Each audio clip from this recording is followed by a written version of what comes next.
mind to see that is because we judge things after the flesh.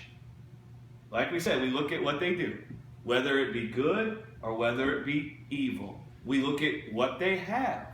We look at whether they're prosperous or not. We look at how things are going for them in the world. We look at what others say about them. We take all those things and then we use those things to determine what we think about a person.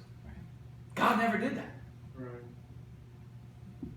Heck, we don't even need all that. We can look at somebody in about 30 seconds, judge everything about them. Look at them, the way they dress, their demeanor, and we make a judgment Right. that quickly. And it goes back to the tree of the knowledge of good and evil. And what did God say? Don't eat from that tree. See, that's the carnal mind. The carnal mind is where you're going to judge what's good and evil, and you're going to judge your ability to bring forth the good and not bring forth the evil. Right. And then you're going to judge yourself by that. And then you're going to judge what God thinks of you by that. Right. And you're going to judge other people by that. And you're going to judge what God thinks of them by that. Right? Right. And you can't really love people from that foundation. Right. The carnal mind doesn't possess the ability to experience God's love. It can't even experience God's love, much less try and give it out to people. Right. And so it's not even, I know for so long in the church, I'm just being honest. I said I loved people, but I wasn't really loving people. I was loving if I could get them to say the magic prayer. Yeah. And if I could get them to say the magic prayer, then I found value in them. But if they rejected my attempts to convert them, then they were just a sinner going to hell. Right. You see? Right.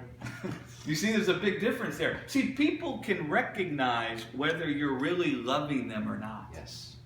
They can recognize whether you actually care about their life or if you're just doing, quote unquote, what you're supposed to do because this is what they told us to do in church.